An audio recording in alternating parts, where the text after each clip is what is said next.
formula to work it. Okay? But you will need to know what the conversion factor is. That ratio, is that a ratio? Mm-hmm. Yeah, anytime you have a fraction or one over another, it's a ratio. A ratio of what? Luminescence to radiation exposure. I will ask you what brightness gain is, I will ask you what flux gain is, and I'll ask you what magnification gain is. So that's the purpose of the image intensifying tube and how it makes the image brighter at the output phosphor. Then that image is relayed to a computer monitor. We're able to manipulate that brightness a little bit. Are you not able to manipulate the brightness on your computers? Mm-hmm. So we have a little bit of boost there. It's minimal, but we're able to do that. So that's why we're able to leave the lights on. We're able to use the cones to look at anatomy, and certainly I can see pathology as a radiologist would be able to. You can see pathology better using your cones than looking at it, in the dark kind of thing. So much better. And this has been around. I think I told you. We'll talk about this a little bit later, but I've not, back in the early 80s, I don't know, I can't remember when the image intensifying tube was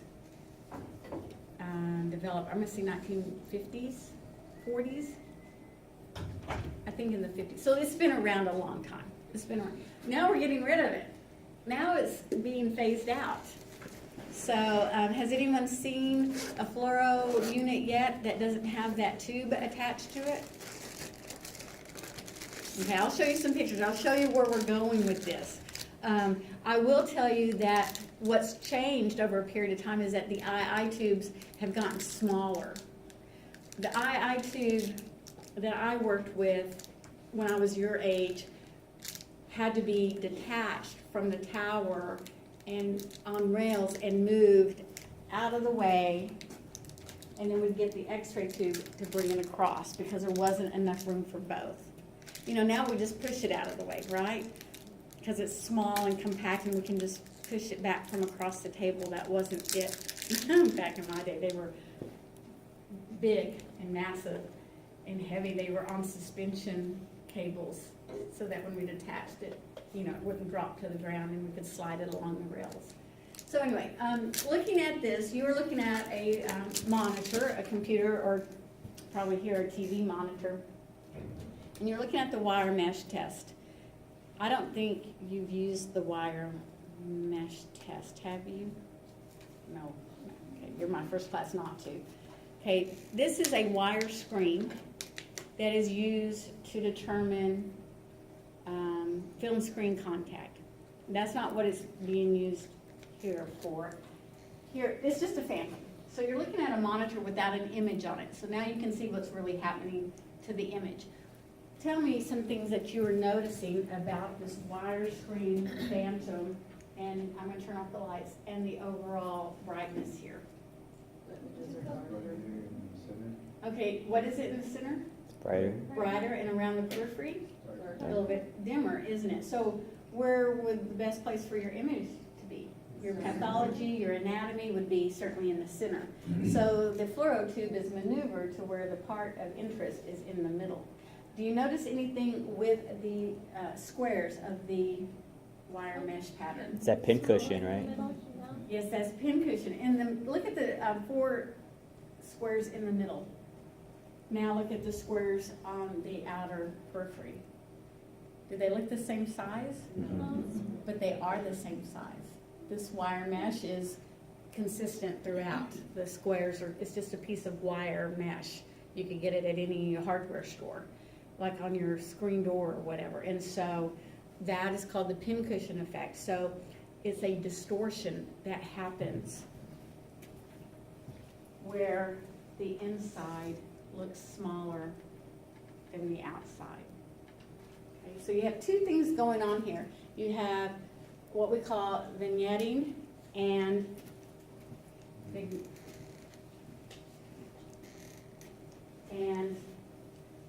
distortion. So,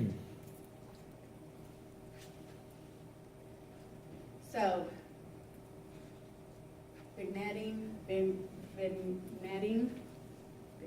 looks like. Fall off in brightness around the periphery of the image. Very simple. Okay, I'll ask you that question. You will be asked that question. Okay, and how this happens and why this happens. Remember how the electrons come off the the input phosphor and go to the output phosphor and they cross? Okay, let me tell you that input phosphor is curved. And so the outside electrons of that phosphor have further to travel than the ones in the middle. So the ones in the middle go straight, and it's brighter. They have a higher kinetic energy because of the distance being shorter. The ones on the end have a little bit further to travel, and they tend to take, there's not a big difference, but they have less kinetic energy, so less brightness. So again, electron focusing is not uniform across the entire width of the II tube.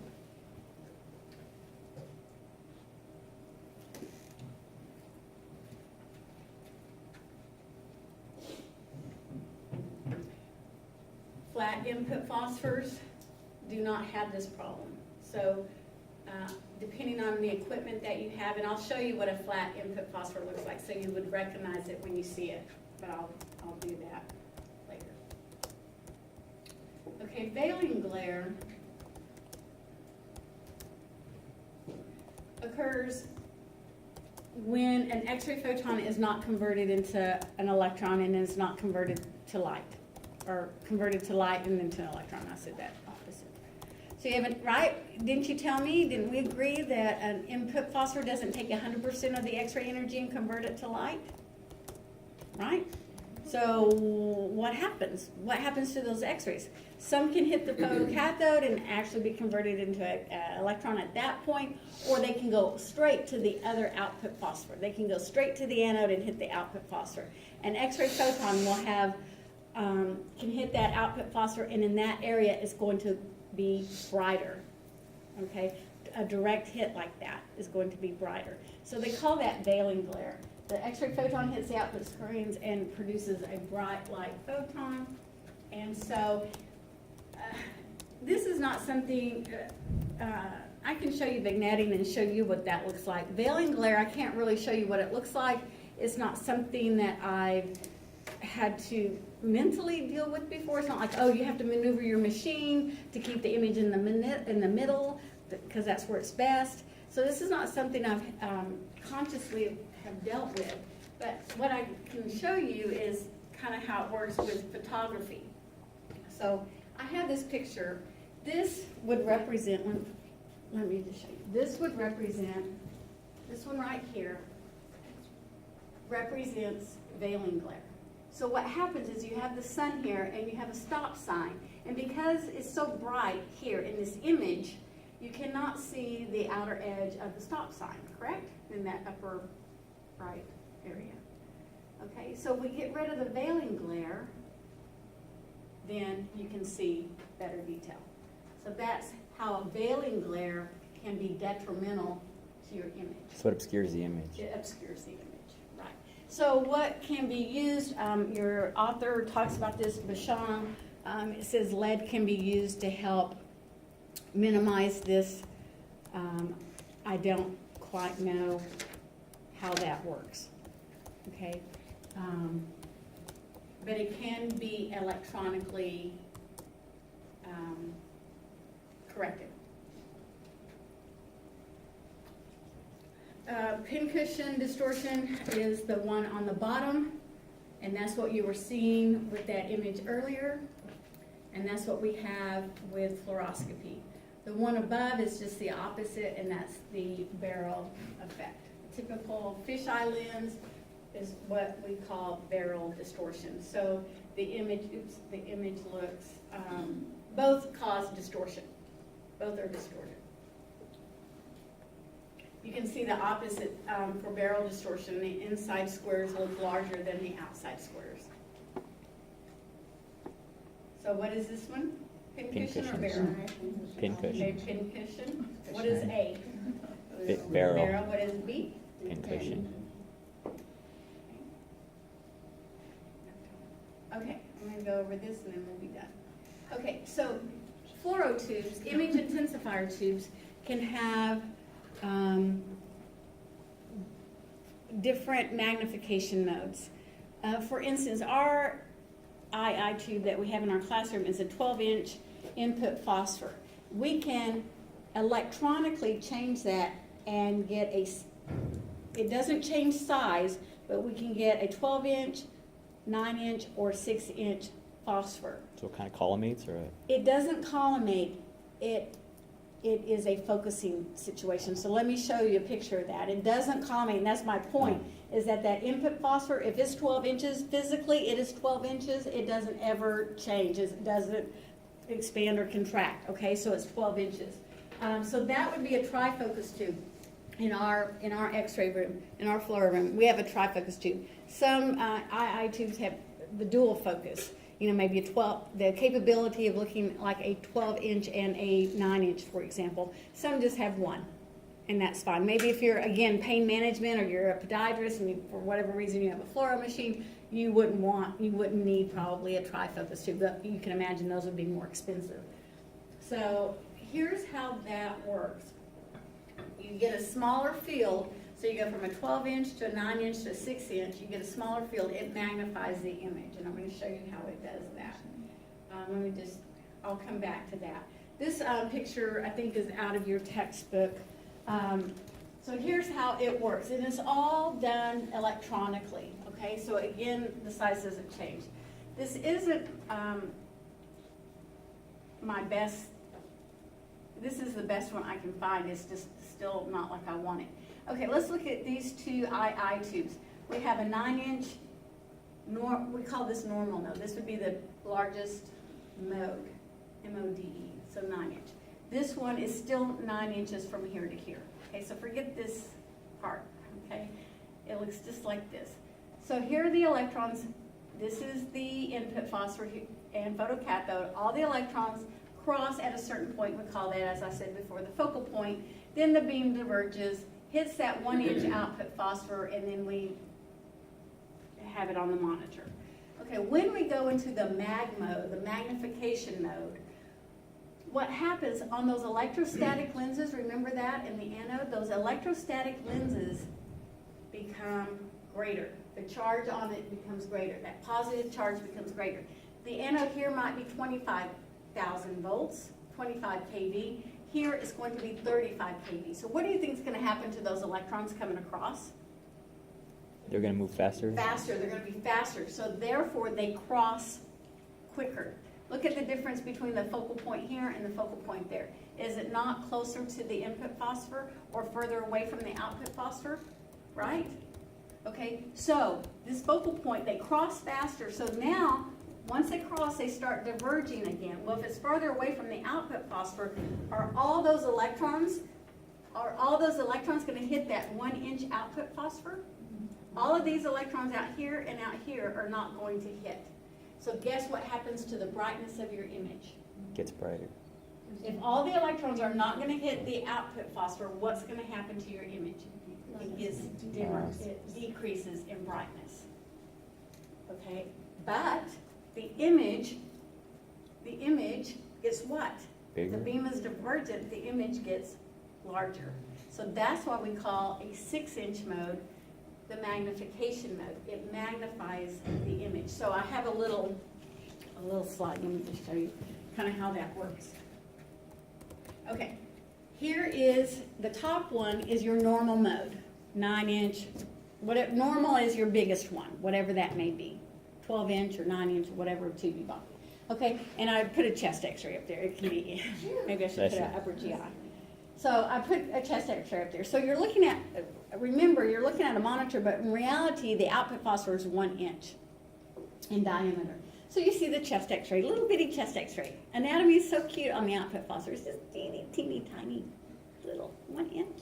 You see a whole barium enema on that 1 inch. Okay. Now, when you go into mag mode, right?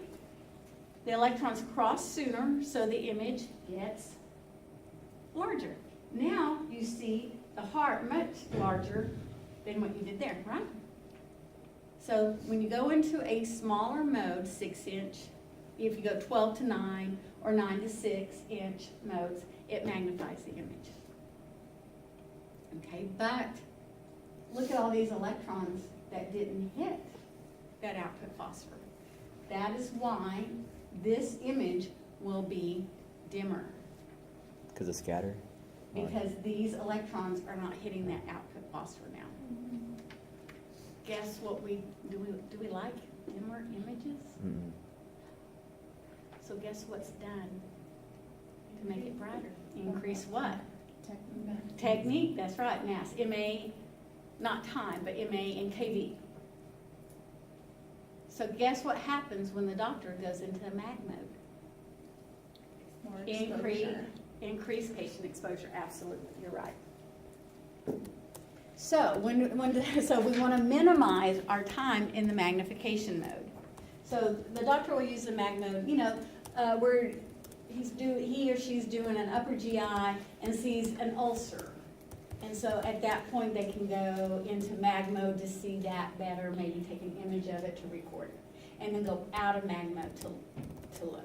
So the normal mode is used for general, looking at the forest, and then when you want to see a specific tree, you go into mag mode. Does that make sense? Mm-hmm. So it's not the physical size that changes of the input phosphor, it's what the electrostatic lenses do and the anode do. They go up in KV and it makes the beam cross sooner. So I ask you that question. In mag mode, what happens what happens to the focal point? Gets closer It gets closer to what? to the Input. And then gets further away from the output. from the output. Okay, so watch how I phrase the question. It's closer to or further than. So going back to this slide that I kind of skipped over this third bullet point, focal point is closer to the input phosphor, further from the output. It decreases the magnification gain, right? So remember the magnification gain was taking the image of the input phosphor and putting it on that 1 inch output phosphor. Well, we're not putting all of that image on that 1 inch output phosphor. We're losing, when the image is enlarged, we're losing those outside electrons, and so the image becomes dimmer. So that increases our patient dose. And let me tell you, we're going to cover this probably next class, but let me tell you, the rule is, the general rule is, if you increase your patient exposure, if you double the exposure to the patient, guess what happens to your exposure? It doubles also. And so anytime you do something to increase your patient exposure, the potential to you, we know in actuality, where are you half the time? Just on any x-ray.